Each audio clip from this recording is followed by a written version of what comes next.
What's going on, guys? I'm Thomas with Audio 46, and I hope you guys had a great New Year's this past week. I wish you the best of luck going into 2024. To start off the year right, we're going to be going over 7 of the best wired earphones that have dropped in 2023. The entries on this list vary in price and functionality, which means there isn't really a theme.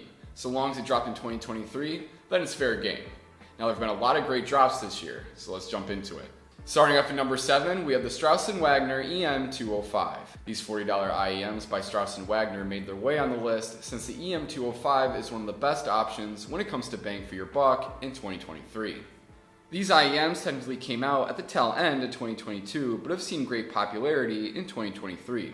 And for $40, I was really impressed with the durability of the EM205. I've had my pair for about a year now and felt the performance I received on day 1 is still the performance I receive now, which is more than can be said with many IEMs listed at this price point.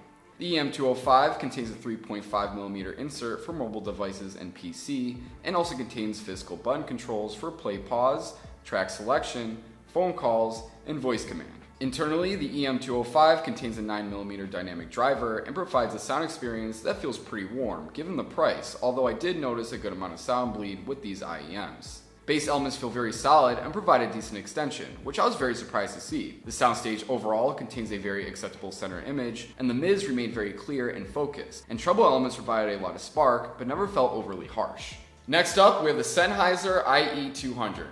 Sennheiser has become a recognizable force in the IEM market within recent years, due in part to their IE line of products.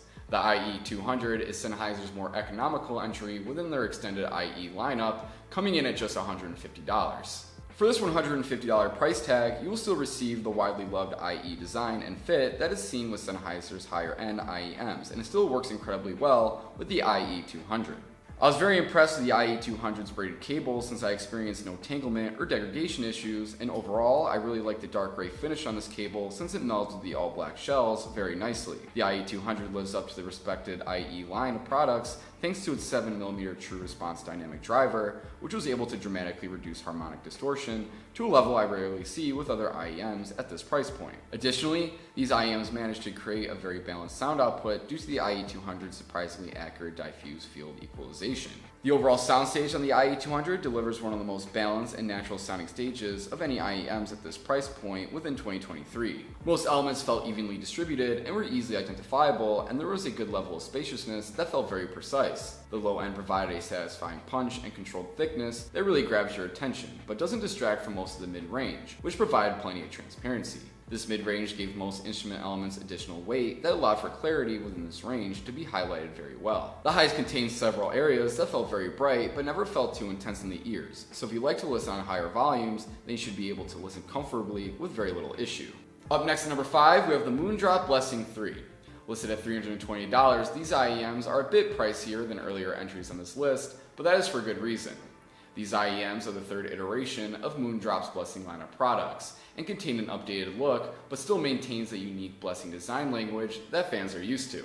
I really enjoyed the highly reflective CNC machine faceplates with deep chrome accents that make the device feel like it was developed 10 years in the future. Overall, these are definitely some of my favorite looking IEMs to release this year. Moondrop has a history of cramming top-end specs within a small form factor, and this trend has not changed with the Blessing 3. The Blessing 3 is supported by not 1, but 2 10mm dynamic drivers and 4 balanced armature drivers. These drivers are aligned into what Moondrop calls a horizontally opposed dual dynamic driver unit system, and this alignment allows for the Blessing 3 to excel in delivering a much wider dynamic range and lower nonlinear distortion. This device feels incredibly well rounded in its soundstage and offers top-of-the-line imaging. There is a firm articulation with instrument separation, which helps to create an environment that provides a great deal of clarity. The low end contains a moderate and well-controlled boost, while also providing a punchy timbre within its bass response. The mids remain mostly flat, which leads to a very natural presentation of mid-range instruments. The high end feels pleasantly neutral, which allows for harmonic detail within this range to feel a bit more lifelike. The Blessing 3 does a great job at providing realistic detail within this range, while also providing a good amount of lift without any traces of harsh peakness. Next up, we have the FAudio Monarch Mark III. This entry on the list is jumping up a bit in price, coming in at $1,150. Although the available colorways aren't necessarily my cup of tea, I can't help but be captivated by the intricate look each colorway provides. I got the opportunity to try out the disco colorway and was impressed by how the cool colored pattern resembles the interior of a lava lamp or Grateful Dead tapestry. What you pay for is definitely what you get with this device, since the Monarch Mark III boasts a tri-bridge configuration, which contains 6 dual dynamic balanced armatures and 2 electrostatic drivers. The reason for this 2 dynamic driver setup is due to the Monarch Mark III implementing a new feature that FAudio has dubbed Impact 2.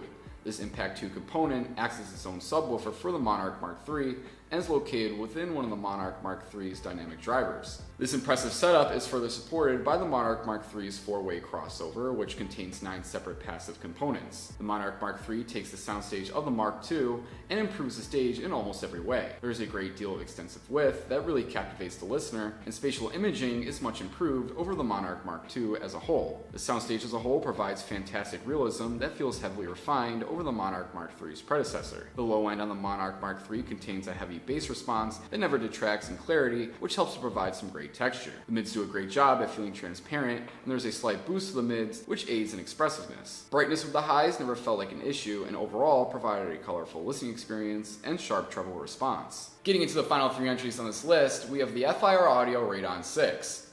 These $3,300 IEMs are in celebration of FAudio's 5th anniversary, and have returned their popular 6-driver model configuration to achieve a much leaner and warmer sound signature over its predecessors. FAudio has gone above and beyond with the internals on the Radon 6 by implementing various proprietary technologies such as kinetic bass for improved bass performance, atom venting for reduced ear pressure, and open acoustics for a much larger soundstage. Speaking of soundstage, the Radon 6 provides an extensive sound display with excellent imaging. The stereo imaging does a great job at expanding into a breathable space, with individual performances being able to easily appear near you. The sound experience with this device is easily able to wrap around you and is able to fill each space without constricting the stereo field in any way. Bass elements within the low end are well articulated and easily grips the user and gives off a heavy punch that creates a pleasantly transparent and powerful response. There is a rich timbre within this range that is able to be dispersed clearly, which helps to create an entirely engrossing sound. The mids give off incredible detail, which elicits a dynamic and full response within this range. There is a decent amount of room illustrated within this range, and instruments and vocals are given a ton of personality.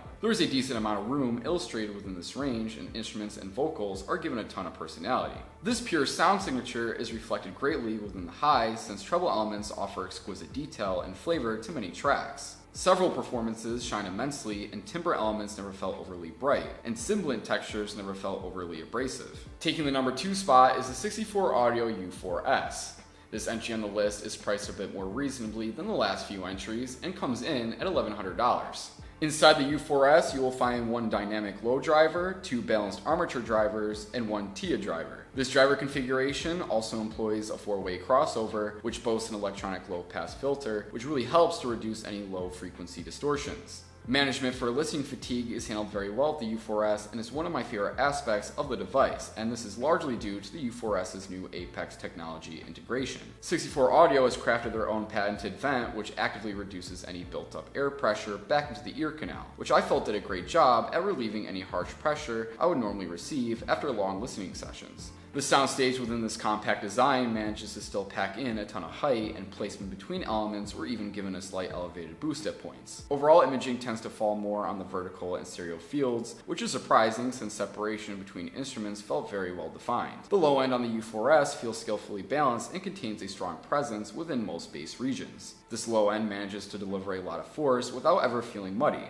The upper mids take precedent over the lower mids, which makes for a cleaner sound even if there is less body overall. Percussion elements within the mids feel very natural, which surprised me since there is no added color or artificial softness added to the timbre. Upper treble within the highs feels well emphasized while never displaying any piercing qualities. Transparency within this range also feels very premium and contains a solid fluidity. And finally, coming in at number 1, we have the Campfire Audio Supermoon. I reviewed these IEMs earlier this year, and they've still left quite an impression, which was mostly due to these IEMs being able to create an extremely accurate sound experience while never detracting in complexity. I also really enjoyed the bright orange colorway and mentioned in my review how I really enjoyed the overall look of Campfire Audio's chromatic series of products as a whole. These IEMs are powered by a 14mm planar magnetic driver, which brings noticeable improvements to power, speed, and accuracy, which allowed me to identify more nuanced elements with many of the tracks and projects I tested with this device. I even went back and listened to some of my more recent favorite albums to determine if I could glean any new information I may have missed previously. The soundstage on the Supermoon was able to easily replicate a stadium-like performance thanks to the increased levels of width, which helped to ensure no crucial sound elements were ever lost within the mix. Bass elements within the low end were able to maintain a steady kick while never feeling overly dark or heavy. Freedom of movement within this range felt well supported since there is a great sense of agility and limberness associated with bass elements. The mids create an energetic and stamping profile since vocals are heavily emphasized within this range. The high end tends to heavily support the other two ranges and never produced any roll-off. Transparency within the highs also feels exceptional, which aided in achieving that stadium-like experience I mentioned earlier. And that's the first video of 2024. I hope you enjoyed, and I wish you guys the best success going into the new year. And as always, if you wish to purchase any of the products in this video, you absolutely can by ordering them from our website or visiting our store location. My question for you is, what's your most anticipated product launch of 2024? Let me know your thoughts and opinions in the comment section down below. But until next time, my name is Thomas with Audio 46. Don't forget to like, comment, and subscribe, and I'll see you next time. Happy New Year.